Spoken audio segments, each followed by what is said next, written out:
आता महाराष्ट्रामध्ये भरपूर अशा योजना आहेत, त्या योजनेच्या माध्यमातून गरीब कुटुंबांना मदत केली जाते।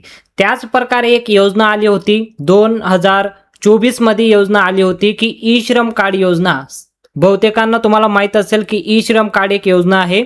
या योजनेच्या माध्यमातून गरीब कुटुंबांना काहीतरी पैसे दिले जातात। तर ज्या पद्धतीने तुम्हाला मोफत धान्य वाटप केले जाते, लाडकी बहीण योजनेचा हप्ता वाटप केला जातो, नमो शेतकरी योजनेचा हप्ता वाटप केला जातो, त्याच प्रकारे ई श्रम कार्ड सुद्धा एक योजना आहे। आणि या योजनेच्या माध्यमातून अशा कुटुंबांना ज्या दारिद्र्य रेषेखाली ज्यांचे वार्षिक उत्पन्न 1 लाखापेक्षा कमी आहे, अशा कुटुंबांना या योजनेचा लाभ दिला जातो। तर या योजनेबद्दल एक मोठी अपडेट समोर आलेली आहे, आजच आलेली आहे। आज सकाळी अपडेट आलेली आहे की गरीब कुटुंबांना ई श्रम कार्ड योजनेच्या माध्यमातून प्रत्येकी कुटुंबात एका कुटुंबाला 5,000 रुपयाची रक्कम वाटप केली जाणार आहे। तर कशा पद्धतीने वाटप केली जाणार आहे, यासाठी कोण कोण पात्र राहणार आहे, कारण योजनेसाठी पात्रता खूप महत्त्वाचं आहे। जसं लाडकी बहीण योजनेसाठी तुम्ही पात्र आहात की अपात्र आहात त्याची KYC झाल्यानंतर सर्व काही अपडेट आलेलं आहे। पण आता ही जी ई श्रम कार्ड योजना होती ही 2024 मध्ये सुरू झाली आणि आता त्याची अपडेट आलेली आहे की गरीब कुटुंबांना दरवर्षी 5,000 रुपयाची रक्कम वाटप केली जाणार आहे। हे महिन्याला नाही, वर्षाची वाटप असणार आहे। तर कशा पद्धतीने वाटप केले जाणार आहे, यासाठी तुम्हाला काय फॉर्म भरावा लागेल, जास्त डॉक्युमेंट वगैरे द्यायची गरज नाही। फॉर्म कुठं भरायचा, काय भरायचा, सर्व काही डॉक्युमेंट मी तुम्हाला सांगणार आहे। आणि लवकरात लवकर याचं पोर्टल सुरू झालेलं आहे, लवकरात लवकर तुम्ही याचा फॉर्म भरून या योजनेचा नक्की लाभ घेतला पाहिजे। एका कुटुंबामध्ये कोणी एक व्यक्ती याचा लाभ घेऊ शकतं। ई श्रम कार्ड योजना, या योजनेच्या माध्यमातून आता 5,000 रुपये जे वाटप केले जाणार आहे, त्यासाठी तुम्हाला यासाठी अटी पण देण्यात आलेली आहे। तर यासाठी आता सर्वात महत्त्वाचं ई श्रम कार्ड योजना जी आहे ते आता ज्यांच्याकडे ई श्रम कार्ड असेल त्यांच्यासाठी आनंदाची बातमी आहे। जर तुमच्याकडे आता ई श्रम कार्ड असेल, बघा, ज्यांच्याकडे ई श्रम कार्ड असेल त्यांच्यासाठी आनंदाची बातमी आहे। दर महिन्याला मिळणार 5,000 रुपये। इथं चुकून दर महिन्याला केलं गेलेलं आहे, दरवर्षी तुम्हाला मिळणार आहे 5,000 रुपये, फक्त यांनाच मिळणार। आता कोणाला दिले जाणार आहे, आता या योजनेसाठी जे पात्र असतील त्यांनाच दिले जाणार आहे। बघा, GR पूर्ण वाचलेला आहे, GR मध्ये पूर्ण नमूद केलेलं आहे, दर महिन्याला 5,000 मिळणार नाही, तर एका वर्षाला तुम्हाला 5,000 रुपये दिले जाणार आहे। ते फक्त आणि फक्त याच कुटुंबांना, कोणत्या कुटुंबांना, ते कुटुंबाचं त्यांनी वर्णन केलेलं आहे। ते वर्णन मी तुम्हाला वाचून दाखवतो। तर बघा, आता या योजनेचा लाभ कोणाला दिला जाणार आहे, जसं की शेती संबंधित काम करणारे मजूर। आता तुमच्या नावावर शेती आहे आणि जर तुम्ही दुसऱ्याचा म्हणजे तुमच्या नावावर शेती वगैरे नाही, तुम्ही जर दुसऱ्याच्या शेतीमध्ये कामाला जात असाल तर योजना तुमच्यासाठी आहे, तुम्हाला त्याचा लाभ दिला जाणार आहे। दुसरं असणार आहे बांधकाम साईटवर काम करणारे, रोड साईटवर विक्री करणारे। आता यामध्ये 2 प्रकार येतात। बांधकाम साईटवर जे कामाला जातात, म्हणजे गवंडी कामाला ज्या मजुरीने कामाला जातात, त्यांना या योजनेचा लाभ दिला जाणार आहे।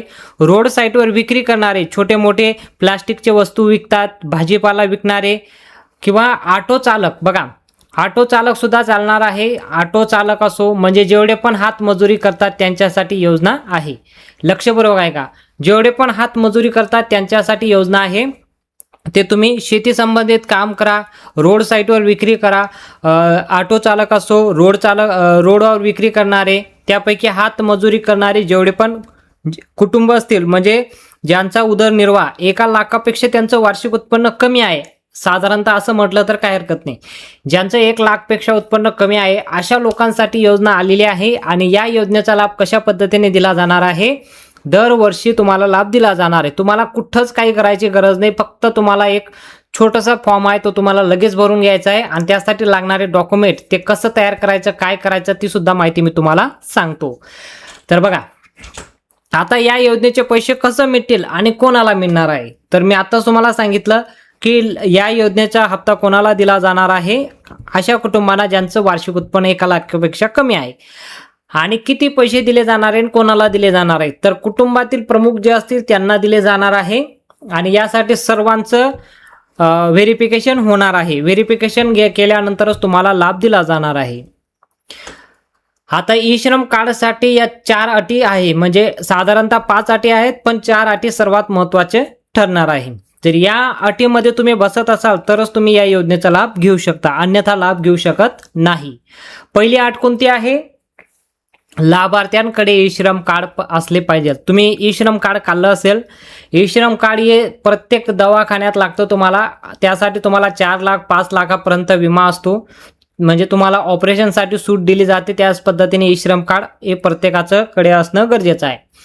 लाभार्थ्यांचे वय 22 ते 65 दरम्यान असले पाहिजे. म्हणजे वयाची अट आहे याच्यात, फक्त 22 ते 65 वर्षाच्या दरम्यान त्यांना ज्याचा लाभ दिला जाणार आहे.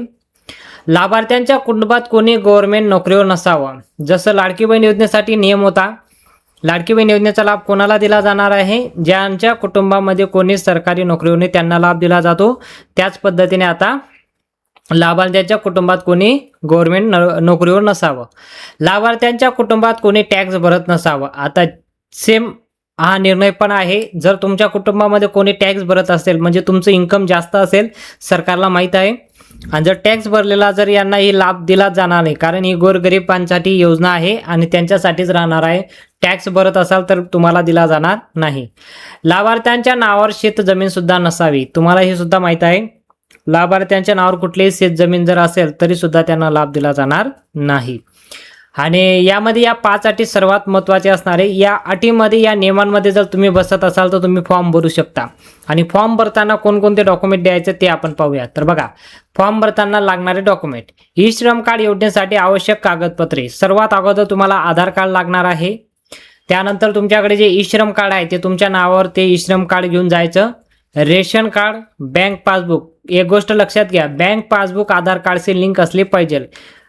आधार कार्डशी बँक पासबुक तर आता सर्वांचं लिंक झालं असेल. जर लाडकी बहीण योजनेचा तुम्ही ज्या पद्धतीने तुम्हाला हप्ता भेटतोय त्या पद्धतीने जर तुम्हाला तुमचं रेशन कार्ड, बँक पासबुक वगैरे सर्व काही आधार कार्डशी लिंक असेल तर आता आपण हे मान्य करतो. त्याचबरोबर 2 पासपोर्ट साईज फोटो लागणार आहे, 1 मतदान कार्ड आणि मोबाईल क्रमांक. मोबाईल क्रमांक कंपल्सरी लागतो OTP तुम्हाला देण्यासाठी. अर्ज नमुना तुम्हाला डायरेक्ट वेबसाईटवर मिळून जाणार आहे, कुठं जायची गरज नाही. तर अशा पद्धतीने हे डॉक्युमेंट तुमच्याकडे असणे गरजेचं आहे. आणि याचं पोर्टल ऑनलाईन सुरू होतंय, एक गोष्ट लक्षात घ्या. यासाठी अपडेट आलेली आहे, आज सकाळी अपडेट आलेली आहे. यासाठी योजनेसाठी एक पोर्टल तयार होणार आहे.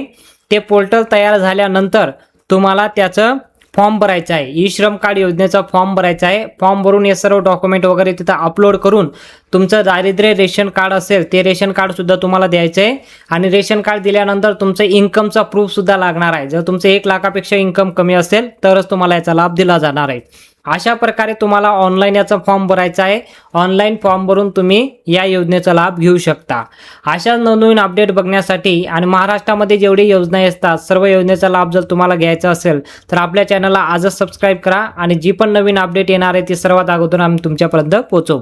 आणि या योजनेबद्दल कसा फॉर्म भरायचा, जर तुम्हाला फॉर्म भरता येत नसेल तर मी त्यावर डिटेलवर एक व्हिडिओ बनवणार आहे. तुम्ही जास्तीत जास्त कमेंट करा, आम्हाला फॉर्म भरता येत नाही, फॉर्म भरायचा व्हिडिओ बनवा. तुम्ही असं कमेंट करू शकता. तुमच्या पद्धतीने कमेंट करा, आम्ही त्यावर पूर्ण व्हिडिओ आणू. आणि या व्हिडिओचा टार्गेट आहे 1000 लाईक जर तुम्ही केलं तरच मी तो व्हिडिओ बनवणार आहे. तर लवकरात लवकर कमेंट करा आणि या व्हिडिओला लाईक करा. भेटूया पुढच्या मोठ्या अपडेटमध्ये.